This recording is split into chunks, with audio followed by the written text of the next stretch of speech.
Chers étudiants et étudiantes, dans cette séance de travaux pratiques de phonistique, on aura les invertébrés. Et pour cette première séance, sera réalisée sur les mollusques.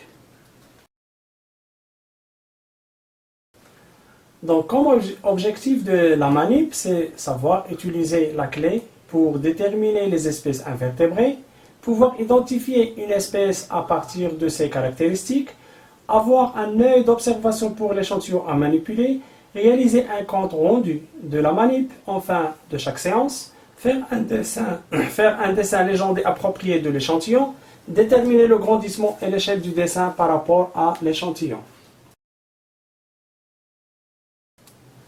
Comme matériel utilisé, donc on aura une espèce à déterminer sa classification, une loupe pour mieux observer les petits constituants, une règle pour calculer ou bien mesurer la taille du grandissement, une pince pour mieux manipuler l'échantillon, une blouse blanche, des gants et un polycopier.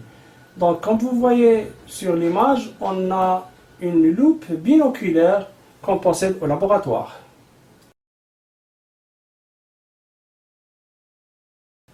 Pour les différents embranchements du règne animal, on a les invertébrés et les vertébrés. Donc, dans notre séance, ce sont les invertébrés. Et dans les invertébrés, on va voir les mollusques et les arthropodes. Les invertébrés, ce sont des animaux qui ne possèdent pas de colonne vertébrale. Ce sont des animaux ovipares, c'est-à-dire qu'ils pondent des œufs, et quelques-uns possèdent une carapace ou coquille. On a 6 groupes d'invertébrés.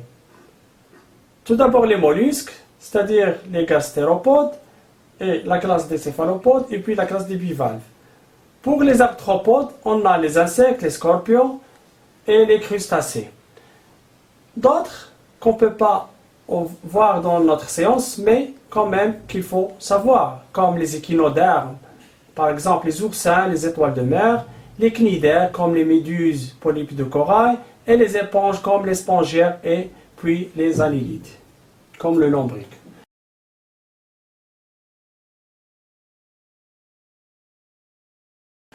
Donc, vous pouvez observer l'oursin de mer, l'étoile de mer, la méduse, les annélides, puis les spongiaires et les polypes de corail.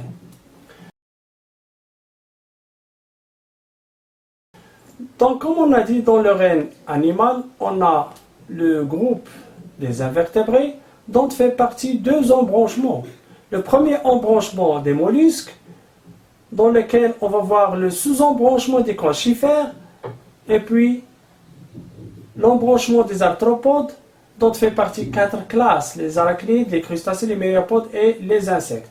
Pour notre cas, on va voir dans cette première séance des mollusques, on va voir le sous-embranchement des conchifères, 3 classes, la classe des céphalopodes, gastéropodes et les bivalves.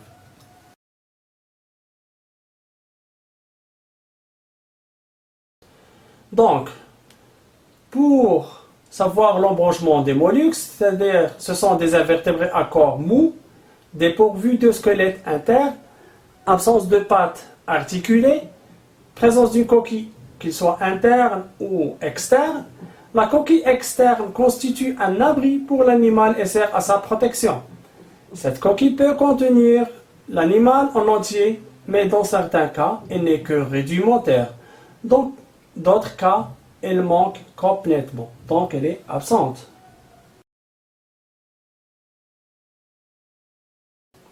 Sous-embranchement des conchifères. On a 3 classes, on a dit, donc les gastéropodes, qu'ils soient marins terrestres, la classe des lamellibranches comme les bivalves et la classe des céphalopodes. Donc on va voir en premier la classe des céphalopodes. Les céphalopodes ont la tête munie de tentacules, appelés aussi les bras. Leur tête distincte de la masse viscérale comporte un véritable cerveau contenu dans un crâne cartilagineux, avec des yeux perfectionnés et un bec chitineux. Elle est munie d'une couronne péribuccale de bras musclés, de pores tractiles munis de ventouses et de crochets. Le menton ventral contractile constitue avec le siphon un puissant organe de locomotion. Donc, parmi ces espèces, on a le polype, la seiche et le calmar.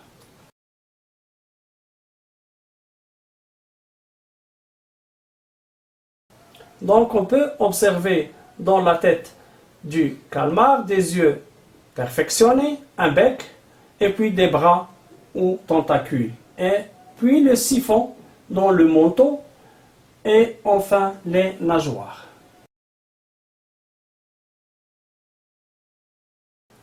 Donc, on va entamer la classe des gastéropodes dans cette deuxième partie. Ce sont des animaux pourvus d'un pied ventral, tête distincte portant des tentacules et des yeux, qu'ils soient sessiles ou pédonculés, la bouche munie d'une ou bien plusieurs mâchoires cornées, serre arbroyées, une coquille contenant l'animal en entier ou rudimentaire, c'est-à-dire une partie de l'animal, une coquille formée d'une seule pièce.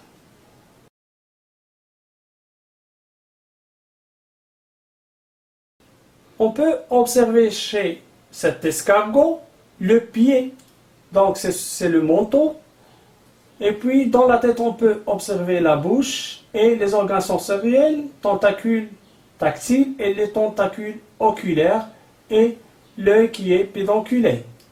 Dans sa coquille, on peut observer l'apex et puis les lignes de croissance par lesquelles on peut déterminer l'âge de l'animal.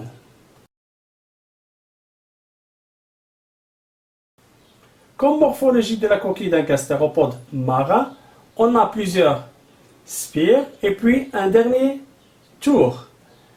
Les spires, donc, on a des spires transversales et d'autres qui sont longitudinales. Et puis, on peut observer les stries d'accroissement par lesquelles on peut déterminer l'âge de l'animal. Et puis, l'apex qui est le sommet et la base qui est la fin de le dernier tour. On peut observer quand même les plis columnaires et l'apertura et le labre.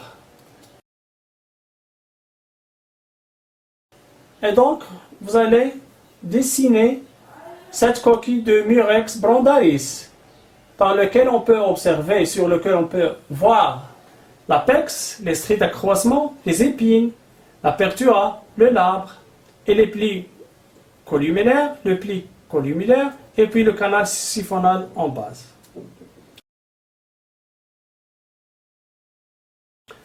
Pour le sous-ordre des Archaeogastéropoda, ce sont des gastéropodes univalves. On a deux espèces. Aliotis tuberculata, comme la coquille, comme une coquille auriforme, c'est-à-dire la forme d'un oreille.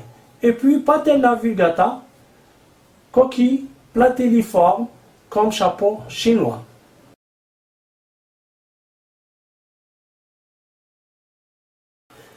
Dans la dernière classe, on a les lamellibranches ou bien les bivalves. Ce sont des animaux sans tête distincte, enfermés dans une coquille.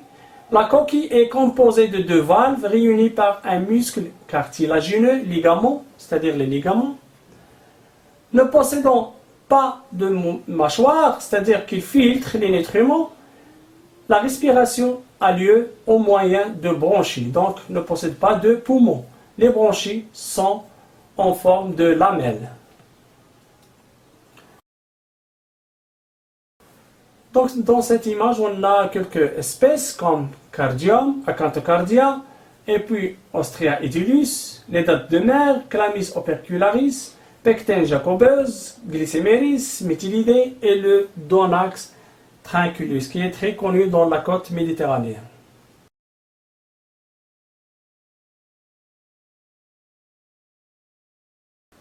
Comme typologie des bivalves, donc on va voir la morphologie et la caractéristique des coquilles.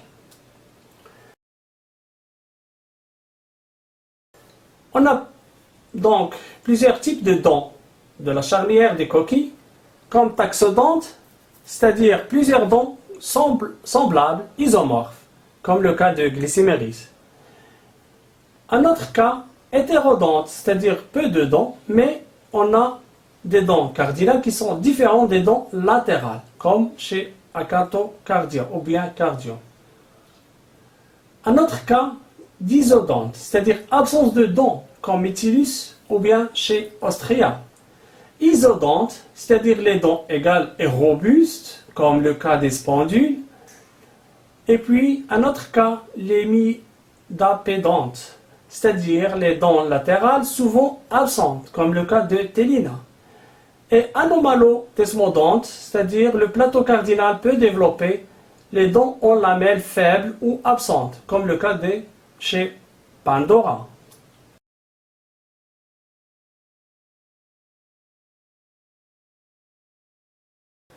Si on veut mesurer les dimensions de taille, par exemple l'épaisseur, la hauteur et la longueur, on aura besoin d'un pied à coulisse.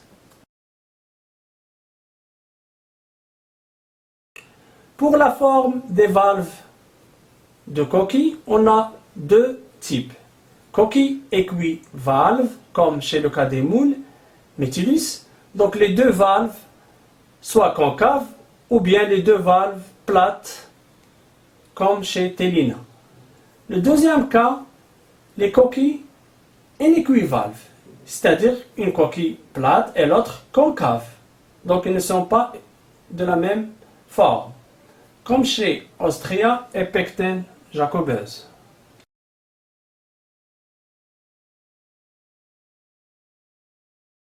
Pour déterminer donc la symétrie de la valve de la coquille pour savoir l'arrière de l'avant, c'est-à-dire le côté arrière qu'il soit différent du côté antérieur, on a deux types, valve équilatérale comme chez Pecten, donc le côté arrière égal au côté avant, c'est-à-dire le côté postérieur égale le côté antérieur.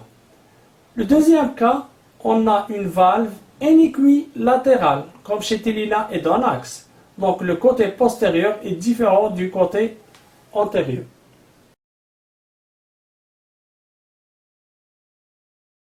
Pour la position du ligament de la coquille, on a deux cas, qu'il soit externe ou bien interne. De même, donc on a pour le ligament, on a deux cas, amphidète et opistodète, c'est-à-dire qu'il soit sous l'embout, la charnière, ou bien se trouve d'un des côtés de l'embout.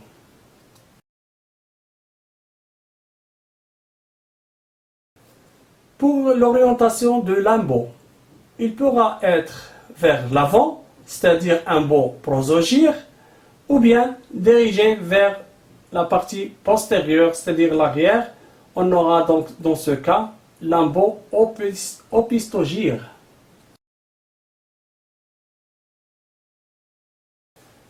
Pour les empreintes musculaires, on peut avoir une seule empreinte, c'est le cas de valve monoméière, ou bien diméière, c'est-à-dire présence de deux empreintes. On pourra avoir deux empreintes égaux, ou bien les deux empreintes qui sont inégales.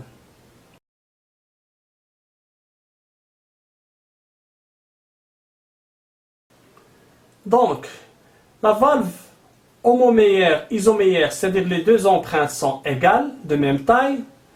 Et puis la valve hétéroméière, anisoméière, la taille des deux empreintes est inégale. On a une empreinte, par exemple, antérieure petite et une autre postérieure qui est de grande taille.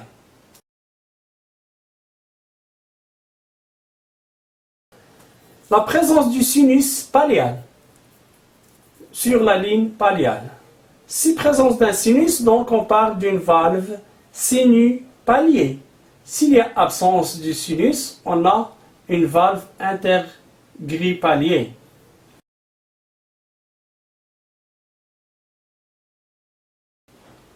Pour la reconnaissance de l'avant et de l'arrière, c'est-à-dire l'arrière c'est la partie postérieure et l'avant c'est la partie antérieure. Le côté avant est reconnu par la présence du ligament de son côté, l'absence du sinus pallial de ce côté, et puis l'absence d'empreinte si présence d'une seule empreinte, et puis présence de petites empreintes s'il y a deux empreintes qui sont inégales de taille. Et puis bien sûr le sens d'orientation de l'embout. Pour le cas du côté arrière, c'est-à-dire postérieur, est reconnu par la présence du sinus pallial, présence d'empreinte si une seule empreinte, présence de grande empreinte s'il y a deux empreintes mais ils sont de taille inégale.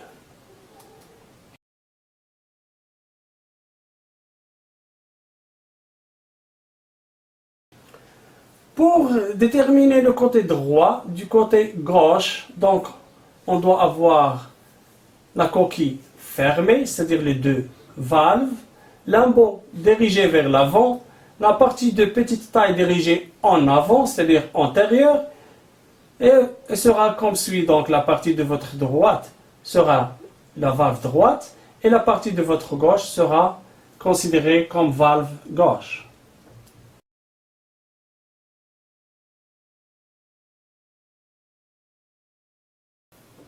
Dans ce schéma de la coquille d'une bivalve, face interne ventrale, on peut voir les deux empreintes et puis le sinus pallial, la ligne palliale, les dents latérales et les dents cardinales, l'embout et enfin le ligament.